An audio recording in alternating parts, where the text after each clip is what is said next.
Yo, what's going on, guys? Crispy Flakes here. Welcome to Extra Crispy. So with the recent, too hype drama that went on and everything like that, there was a lot of speculation out there that maybe with like LostNUnbound and kind of some of the things that happened to him back, 2016, 2017, whatever it was exactly, that maybe it wasn't like as bad as people thought, because obviously at that time, Too Hype was the ones that really spoke out on some of the wrongdoings of Lost. And this is by no means me like defending LostNUnbound, because I do think there was things he did that obviously was bad practice and it's just something you don't do. But at the same time now, it's like, people are saying, like, is it like hypocritical now that Lost was kind of kicked out of the 2K community? He has not uploaded a video in like 8 months. And I think before that, just like some of his content, it was always a sense that once the drama stuff happened, he was kind of kicked out, for lack of a better term. He still made videos and stuff like that, but just like the collab opportunities and some of the other things he was doing wasn't really like passionate or whatever, just because it's different when you do all the stuff with all these different creators and you have to go back to making stuff by yourself, right? So I don't know. For today's video though, we got a video by Flight Mike TV titled "What Really Happened to LostNUnbound" from a friend. So that's the title of the video. So we're gonna hear him out. Like I said, I mean, maybe in the past, like I had like some minor shakeups with Lost that I'm over with. It's whatever. It's all in the past, because I do understand there is certain things that you have to do to be successful as a YouTuber, but there's also things out there that you should not do. But in the end of the day, man, it's like things happen, people make mistakes. So it would be nice if he came back and made content, though, because I do know there's a lot of people out there that do like his content, and I think that's a good thing, especially in these tough times. And hopefully it's not the series in his life going on that's led to him not creating content anymore, but maybe he just got burnt out, maybe he got tired of it. So here we go. What really happened to LostNUnbound from Friend by Flight Mike TV. I want to thank you, Kevin Durant. I want to thank you for saying this is your home, for getting the hopes up of every single... I keep seeing this topic everywhere. I keep being asked about this topic everywhere, and I honestly feel like after seeing so many videos that are just simply wrong about what happened to LostNUnbound, I figured I actually sit down and make a video. I'm gonna say real quick, the KD diss track was a great video. That was a cool video About it and talk about everything with you guys. And the good news is it's actually a very nice and happy ending, so don't even worry about it. But the narrative that LostNUnbound no longer is a part of the 2K community or makes content anymore just simply because of one incident that haunted him in the past is simply just not true. Right. And I would know this because, well, he told me what actually happened to him in a DM. So what's going on, guys? Your boy Mike let's here. hear it. Guys, we're giving away a PlayStation 5 to an individual that subscribes and turns on our notifications on this channel. You could be an old subscriber or a new subscriber, and you have a pretty freaking good chance of winning this PS5 because there's 36,000 subscribers on this channel. 11,000 45,000 now. Y'all lost your damn chance. I mean, you have a 1 in 11,000 chance of winning. I think those are pretty good odds compared to other giveaways that I'm running on my other channels, like on my Flight Mike channel and on my you'll have it my other. Cue the intro. Here we go. Yeah, it's kind of a cool intro. I like that.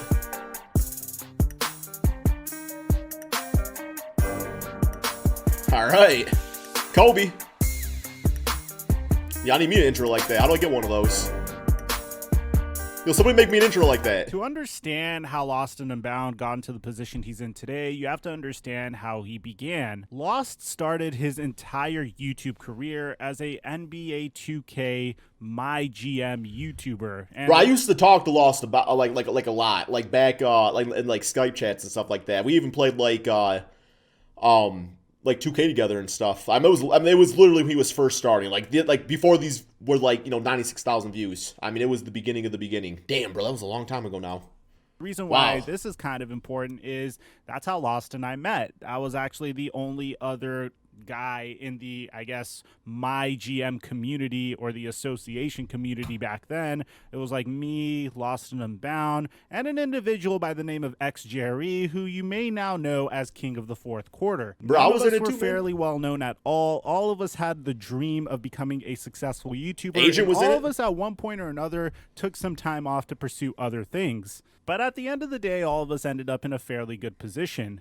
But back to Greg. Greg started with NBA 2K MyGM before slowly trying to experiment with other games such as Madden and random NBA 2K videos as well. He even went through a period of time where he did Madden 15 Ultimate Team pack openings. Yeah, with TD, didn't he? Crazy if you think about it now. If you do enough digging, you'd see that he actually wagered CashNasty in Madden 15 Ultimate Team.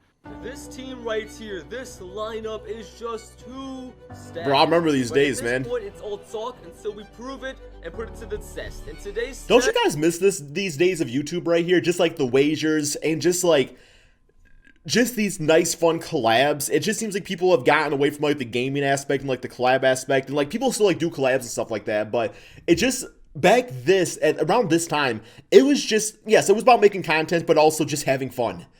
And I think the viewers loved it. I just feel like that's gone now. I feel like YouTube as a platform, as a job, has gone way too Hollywood, man.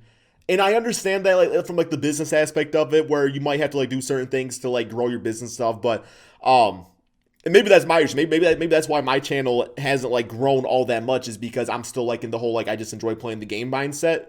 But I don't really know, man. It's just I miss these days of people just like doing wagers and playing against each other. Is the biggest of all. My man CashNasty Gaming. We are going up against him today. Make sure you go ahead and check him out for months. My team, you already know the deal. That man is an entertainer. Now here's the truly I did a team up against Cash once before. He dropped like 50 on me. I had like 7 points. inspiring part about LostNUnbound Wasn't good. Story, He was talking a lot of shit. It took him literally hundreds of videos before he began to gain any semblance of relevance. There was a point where his channel was dead for 2.5 years until he found his niche and his calling. You see, in NBA 2K15, he was able to wager Jester the Laser in a wager for 1 million MT. Jester the Laser wants to play me for my Onyx Julius serving. Jester the Laser. Anybody know what that is? Mama, do you know what that is? I didn't think so. Papa, do you know what that is? Didn't think so. Yo, Jeremy. Yeah? I didn't ask you, Humphrey. Here we go. Onyx Irving. How is he going for it? Now if you wager, you get banned. And he started doing wagers against other 2K YouTubers like YMD Gento before fully jumping into my team content for. See, I could never get into the wagers because like I didn't have the money like that. Like for what that's the thing about my teams, like you gotta like spend money, and maybe from like a business perspective back then I should have done it, because you know by doing that you grow your audience and stuff like that. But for me at the time, like I never thought I would get big on YouTube, so you know I was not one that's like I literally cannot afford to spend $500 on packs to get like this great card, probably get my ass kicked and then lose the card. You know what I'm saying? So that's why I never personally did these myself. NBA 2K15. But the funny thing about these wagers was the fact that Greg was really freaking bad at the game. But Greg was an entertainer, so that didn't necessarily stop him. And ergo, that's how we got the term LNU donations. Every single I do remember Greg that. would go up against another YouTuber. The YouTuber facing him would say, "We're taking a LNU donation today," because Lost wouldn't mind wagering, and it was losing his cards. Lost actually donating money to the individual that he was wagering. But what are we doing today? A wager? When was the last time you heard me say that? How many did he lose? But wait a second, Lost. Yo, somebody make that video. Find out how much money Lost lost from donating cards. Up against who? It probably the exists. One and the only, the Fly Mike, fellow YouTube commentator, guys. My commentator, 2K commentator. He's got the energy in him. Hopefully he's got the talent in him today. His channel will be in the description. His channel will be on the annotation. Sub to the homie Mike ASAP. And we are live here in Pittsburgh with the return of my man Charles Woodson on the... Oh my, what? Charles! No Charles! Oh my, I don't even know what to say. Now, this would continue on until LostNUnbound eventually created his series that would launch his channel into the stratosphere. Boom! What was that? There's TD. You don't really get an epic Pack and play? Another Guess Who flashback pack opening. TD, say what's up. Hey, what's going on, guys? In case you guys don't already know, Guess Who, we each open up some flashback packs. Whoever guesses the pull of the other one first wins. The loser has to put up his card for like 150 coins or something like that. I almost lost my 99 Fred B last time, but somebody wasn't very clever. TD Presents at the time was doing a Guess Who collaboration with many other YouTubers. Eventually, he did one with Lost and Unbound. The results were so remarkable that it gained Greg his first video over 1 million views.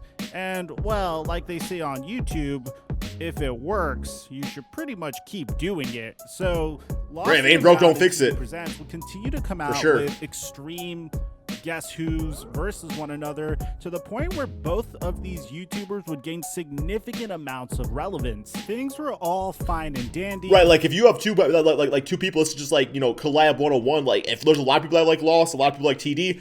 You know, Lost was from the basketball community, TD did Madden stuff, but you combine the two and, you know, they start seeing each other's personalities, stuff like that. That's how you really grow a big time audience. You know, as long as everybody likes you, right? For the next year or so until this happened. I was offered a job to edit for LNU. Now Prince the Prodigy. deal was to edit his videos from start to finish for $15 a video, and he would also help. He actually, Prodigy actually did edit my videos for a while. He did a fantastic job too. Like he was really good, and I think I paid him good. That was a big thing because it was after the Lost drama, so I was like, well, I'm not gonna like, you know, cheat out Prince Prodigy right here. Not that I would do that anyway. It's just not really my personality. Like I'm gonna pay you for your work and stuff. But I stopped working with him not because of him. Like I've gone through a few editors. It's just that me personally, like I have such a hard time like delegating work to other people just because like I don't know, man, like it's definitely not a good thing. It's definitely not a good thing, but I like having the control of my stuff and like when it releases and when it comes out and everything like that. So it got to the point where like I would feel more stressed by having an editor than not having an editor. And that was nothing against who was editing. They always do a fantastic job. They're a billion times more skillful than I am. But that was just my issue personally with having an editor at all. Blow up my channel. I no longer edit videos for Lost anymore. Each video takes about 10 hours to make, which means that at that point, I was making $1.50 an hour. And that's the meme. So this is where a lot of individuals seem to get the story wrong. There's a good majority of people that think the reason why LNU doesn't make videos anymore was because he was essentially canceled by the 2K community for his production employing very harsh editing practices on his editors. Which definitely is not true, because he made videos for a long time after that. And you know, there was a lot of people that didn't really like Lost, because I know, like, the big thing, too, was him, you know, doing, like, the 1v1 stuff against, like, NBA players. A lot of people didn't really like that, made jokes about it. But, yeah, once again, like, it's been, like, 8 months and it's that since he's uploaded video, but hasn't this drama was, like, 3 or 4 years ago. So, I mean, obviously he kept on going with it, right, guys?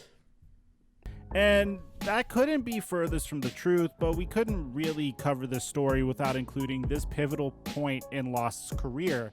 Because at this point, he saw his closest friends in the YouTube community turn their backs on him.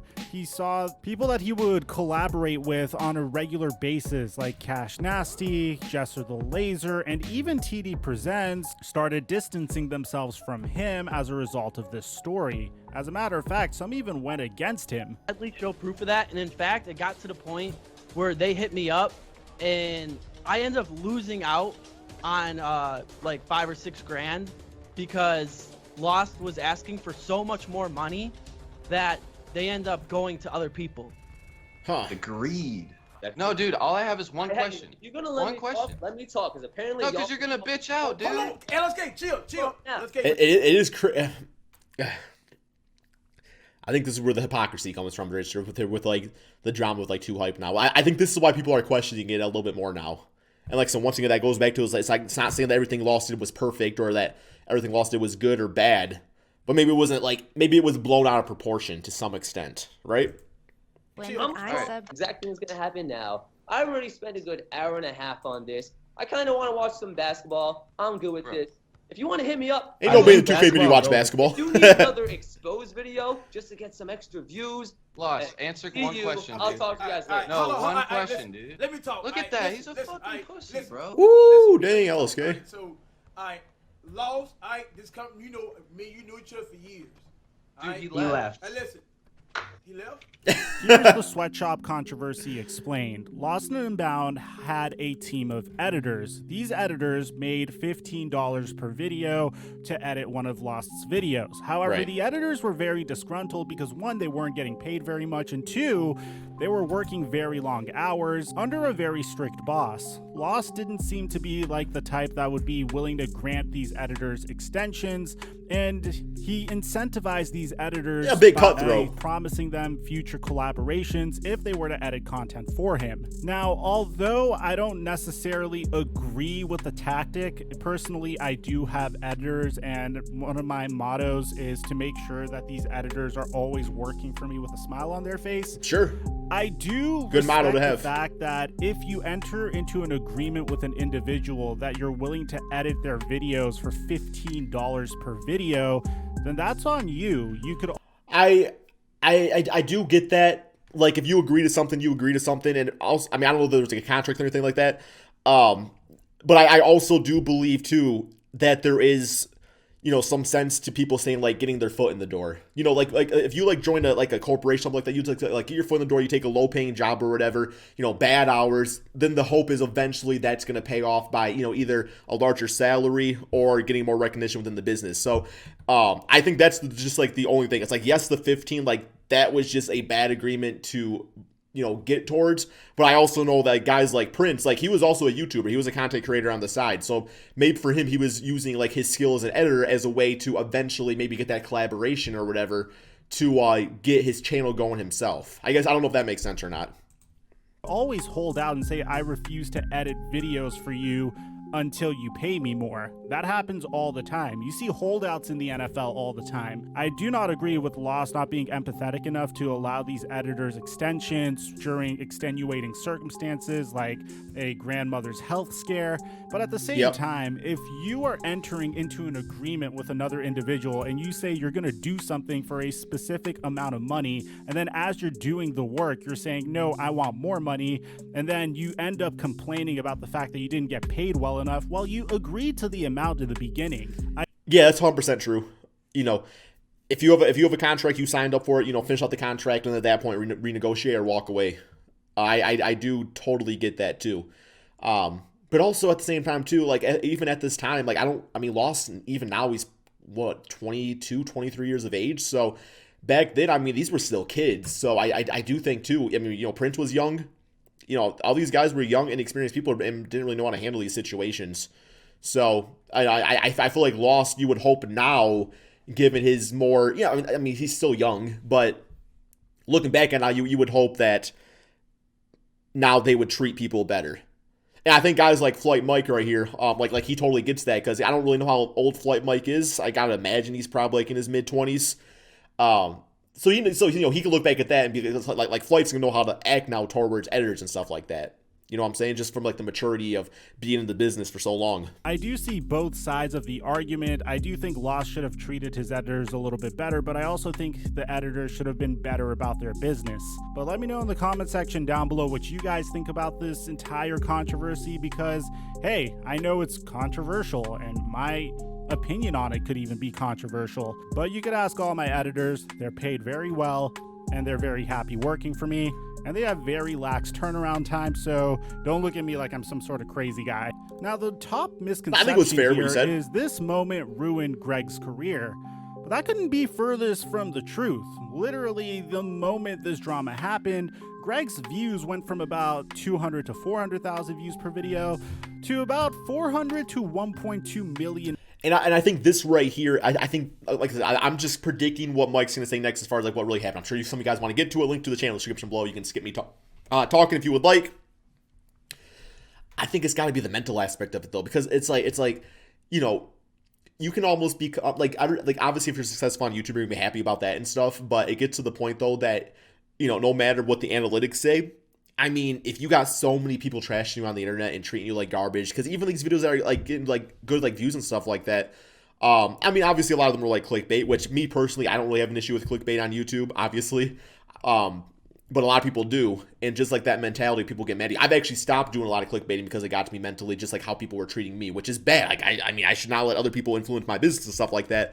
But I'm personally thinking that's what happened with Flight. It's maybe just like the negativity, because this turn right here after the drama, it did not kill his channel by any stretch of imagination, but it did force other people to see him in a different light, which, you know, truthful or not truthful, will still hurt somebody. Views per video.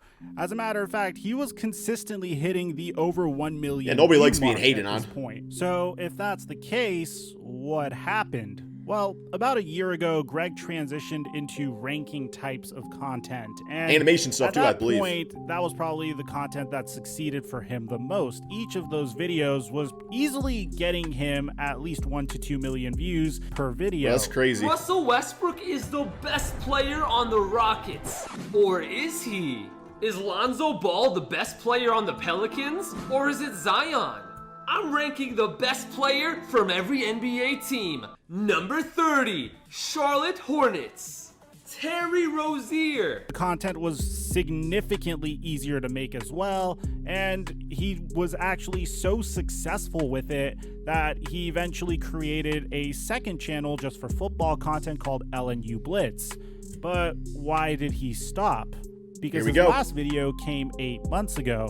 It's very simple. A lot of people don't know this about Greg, but Greg comes from a fairly good financial situation. From the very beginning, he had financial stability. So right, which you know, I do think that money obviously influences success in a lot of ways. But that was also a big part of his growth too, is just like the whole LNU donation thing. That was a big blow up of his channel, and like a lot of people could not do that because of finances. You know, it's like, I know I personally could not. I'm sure there's other people out there that cannot afford to lose 100 wager matches either and keep on going. So yeah, it sounds like well, let's just continue it. So the reason why he was making YouTube videos was simply because he loved making YouTube videos. Right, maybe he fell out of love with it. Making YouTube videos doesn't necessarily mean that you shouldn't be a good businessman, because by being a good businessman, that allows you to make more YouTube videos. Essentially, he started getting tired of making the content that he was making, and when I tweeted at him asking him where he's at, he DM'd me in private saying that he's taking a little break from creating content. And I'm assuming that just comes with the burnout of his career. Sure. All in all, I have tremendous respect for Greg over his career, because I've seen him evolve, I've seen him make mistakes, and I've seen him rebound from those mistakes. I've seen him dig himself out of some pretty nasty holes that most other people can't recover from. And maybe one day we'll see him create content again. Maybe he will not. All I can say... Yeah, I think we'll see him eventually again too. I mean, I don't know. At this point, you know, come back to YouTube, make content you enjoy doing. You know, if you're that financially stable, there's no reason that you should be forced to make any certain type of content. If you want to come back and do cooking videos or whatever it is that you want to do that stuff, as long as you love doing it, though. I think that's the important message at the end of the day. Because I do know that money can obviously like kill a channel if you just focus solely on that. So, yeah, what do you guys all think? I know personally, like, I don't have any gripes with LostNUnbound. I did back in the day, but I'm not going to even like mention why. It's not worth really even mentioning anymore. I mean, I guess I mentioned it right there by saying it, but people know the story. There's stories about, there's like videos about it, me talking about it and stuff on the internet. So, but yeah, that was like 4 or 5 years ago, you know. At this point, I feel like he should come back just for the entertainment, especially in times like this, man. Like, we need entertainers more than ever. We need people to allow us to get away from maybe some of our everyday life stuff. So that's all we got, guys. A great summary video by Flight Mike right here. Despite it saying, you know, from a friend, I don't feel like it came off like bias. He told it like it is. And yeah, I do think there's more to it than just simply him just like falling away from the creation of YouTube videos, and just like that being his downfall was the drama back in the day. I think there's more to it. So that's all we got. Good video, Mike. Peace out, guys.